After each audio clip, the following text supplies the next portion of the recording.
இன்றைக்கி நம்ம சேனலில் குழம்பு மிளகாய் தூள் எப்படி அரைக்கிறதுன்னு காட்ட போகிறேன். வாங்க வீடியோக்கு போகலாம். நான் 3/4 கிலோ மிளகாய், நீட்டு மிளகாய் எடுத்துருக்கேன். நல்லா வெயிலும் அடிக்குது. வெயில் அடிக்கும்போது தான் காய வைக்கணும்.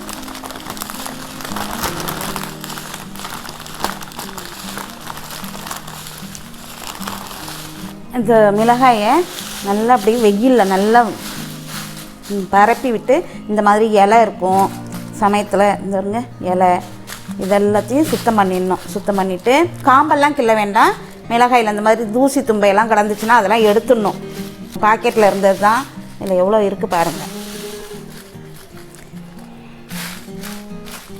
சில நேரத்தில் நம்ம வயலில் போடுறதுனால அதில் மண் கிடக்கும் கட்டி கட்டியாக 1-2, அதையும் பார்த்து எடுத்துடணும். இந்த பாருங்க இவ்வளவு தூசி கிடக்குது.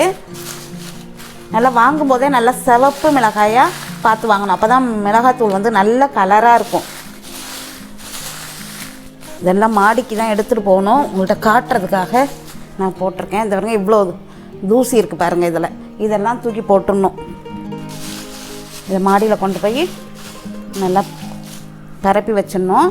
அதுக்கப்புறம் 3/4 கிலோ மிளகாய்க்கு 1.5 கிலோ மல்லி போடணும். ஆனால் ரொம்ப உரப்பு கம்மியாக இருக்குதுன்னு நினைக்கிறோங்கிறதுனால நான் 1 கிலோ தான் மல்லி எடுத்திருக்கேன். 3/4 கிலோ மிளகாய், 1 கிலோ மல்லி. மல்லி மிளகாயை விட ஒரு பங்கு கூட தான் இருக்கணும்.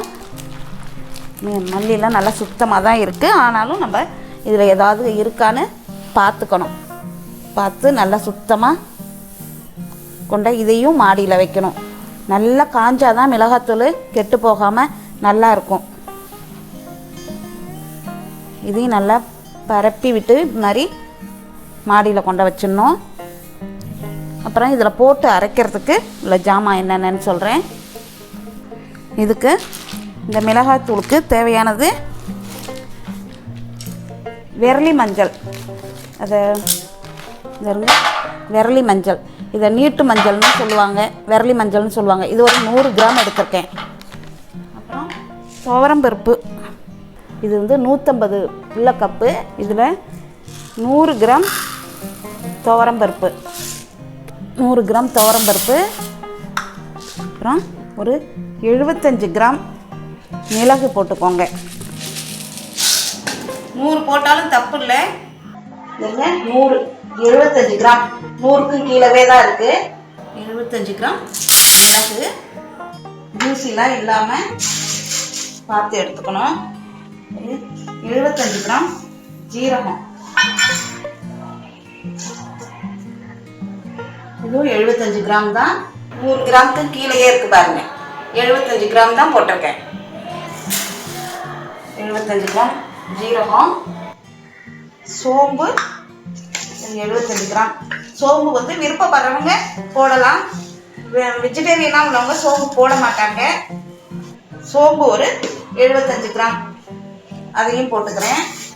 சோம்புன்னு சொல்லுவாங்க, பெருஞ்சீரகம்னு சொல்லுவாங்க. இது ஒரு 75 கிராம் போட்டிருக்கேன். கடுகு ஒரு 50 கிராம் போட்டுக்கிறேன். நல்லா வாசனையாக இருக்கும் மிளகாத்தூள். இந்த கடுகுலாம் போட்டோம்னா நல்ல வாசனையாக இருக்கும். அதுக்காக தான் இது போடுறேன். கடுகு ஒரு 50 கிராம் போட்டிருக்கேன். அப்புறம் வெந்தயம் ஒரு 25 கிராம் இருந்தால் போதும். ரொம்ப வேண்டாம், கசந்து போயிடும். 25 கூட வேண்டாம், கொஞ்சம் கம்மியாக இருந்தாலுமே போதும். வாசனைக்காக தான் ரொம்ப கம்மியாக தான் போட்டிருக்கேன் வெந்தயம். இதுங்க நான் கடலைப்பருப்பு போட மாட்டேன். ஏன்னா குழம்பு ரொம்ப குழகுழப்பாக ஆகிடும் சீக்கிரம் அப்படிங்கிறதுக்காக கடலைப்பருப்பு போட மாட்டேன். இவ்வளோ தான் நான் போடுறது. இதையும் போட்டு போய் வெயிலில் நல்லா காய வச்சுட்டு வந்துடலாம். வெயில் நல்லா அடிக்குது. இந்த மிளகாத்தூள் புளிக்குழம்பு, மீன் குழம்பு, கருவாட்டு குழம்பு, கறி குழம்பு எல்லாத்துக்குமே இதே மிளகாத்தூள் தான் நாங்கள் யூஸ் பண்ணுறது. சாம்பாருக்கு கொஞ்சமாக தானே மிளகாத்தூள் போடுவோம். அதனால சோம்பு சேர்த்துக்கிறதுனால ரொம்ப ஒன்றும் வாசனை பெரிய வித்தியாசம் வந்துடாது. அதனால சோம்பு போட்டிருக்கேன் நான். விருப்பப்படுறவங்க சோம்பு போட்டுக்கோங்க, இல்லைனாலும் பரவாயில்ல. ஏன்னா எங்களுக்கு சோம்பு போடணும், அதனால நான் சோம்பு போட்டு அரைக்கிறேன். வாங்க இதெல்லாம் மாடியில் கொண்ட காய வச்சுட்டு வந்துடுறேன். நல்லா இந்த மாதிரி மொட்டை மாடியில் கொண்டு வந்து நல்லா காய வச்சு எடுத்துக்கணும். நல்லா காஞ்சதுக்கப்புறம் இந்த மிளகாயை உடைச்சோம்னா உடையும், அந்த மாதிரி காயணும். இதை வந்து அப்படியே போட்டுட்டு நம்ம பேசாமல் கீழே வேலையை பார்க்குறதுக்காக போயிட்டோன்னு வச்சுக்கோங்களேன், புறா வந்து எல்லாத்தையும் அள்ளி இறச்சிட்டு போயிடும். அதனால் கொஞ்சம் நேரம் உட்காந்துக்கோங்க. இல்லைனா மேலே ஒரு நைஸ் துணியை போட்டு மூடிட்டு கீழே நம்ம வீட்டுக்கு வேலையை செய்ய போகலாம். வீட்டில் குழம்பு மிளகாய்த்தூள் தீர்ந்து போச்சு.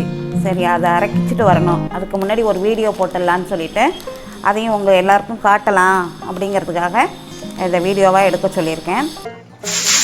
நல்லா மிளகாய் காய வச்சு எடுத்துகிட்டு வந்துட்டேன். நேற்றியே ஒரு சவுண்ட் எப்படி கேட்டு பாருங்க, கலன்னு கேட்டு பாருங்க. இந்த மாதிரி இருக்கணும். இப்படி உடைச்சோம்னா உடையணும், இப்படி உடையணும், நல்லா முடுக்குன்னு உடையணும்.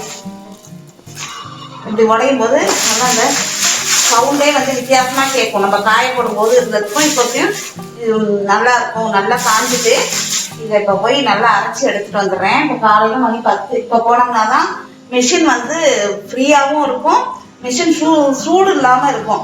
சூடு இல்லாமல் இருக்கும்போது அரைச்சோம்னா தான் மிளகாத்தூள் வந்து நல்லா சிவப்பாக இருக்கும். இல்லைன்னா மிஷின் சூடு கண்டு போயிட்டுன்னு வச்சுக்கோங்களேன். சாயங்காலமாக போனோம்னா மிஷின் சூடு கண்டு போயிடும், மிளகாத்தூள் வந்து கருத்து போயிடும், ரொம்ப நாளைக்கு வச்சிருக்க முடியாது. அதனால இப்படி காலை நேரத்தில் எடுத்துட்டு இப்போ கிளம்ப போகிறேன். அரைச்சிட்டு வந்துட்டு காட்டுறேன்.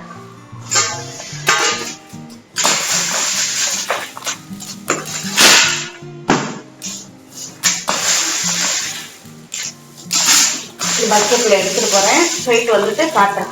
அரைச்சிட்டு வந்துட்டு மிளகாத்தூள் அரைச்சிட்டு வந்துட்டேன். இங்கே பாருங்கள் எவ்வளோ கலராக இருக்குன்னு. நல்லா அவங்களே ஒரு 20 நிமிஷம் கிட்ட ஆற வச்சு தான் கொடுத்துருக்காங்க. ஆனாலும் நான் இப்படியே கொஞ்சம் நேரம் திறந்து அப்படியே வச்சுருவேன். திறந்து வச்சுக்கிட்டேன்னா தான் இன்னும் நல்லா சூடெல்லாம் ஆறும். இந்த வாளியில் இருக்கிற சூடெல்லாம் ஆறும். மிளகாத்தூளே வந்து நான் தான் ஃபஸ்ட்டே அரைச்சிருக்கேன். ரொம்ப லேட்டாக போய் அரைச்சோம்னா நிறைய பேர் மிஷினில் மிளகாத்தூள் அரைச்சதுக்கப்புறம் நம்மளும் அரைச்சோம்னா மிஷின் சூட்டில் நம்ம மிளகாத்தூள் கருத்து போயிடும். இந்த மிளகாத்தூள் வந்து லாஸ்ட்டு ஸ்பூன் எடுக்கிற வரைக்கும் இதே கலர்லேயே தான் இருக்கும்.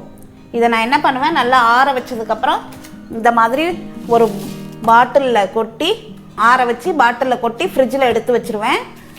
6 மாதம் ஆனாலும் அப்படியே இருக்கும், கலர் மாறவே மாறாது. இதே மாதிரி தான் நான் என்னோடய பொண்ணுக்கும், ஃபாரினில் இருக்க கனடாவில் இருக்கிற பொண்ணுக்கும் இதே மாதிரி தான் கொடுத்து அனுப்புவேன் அரைச்சி.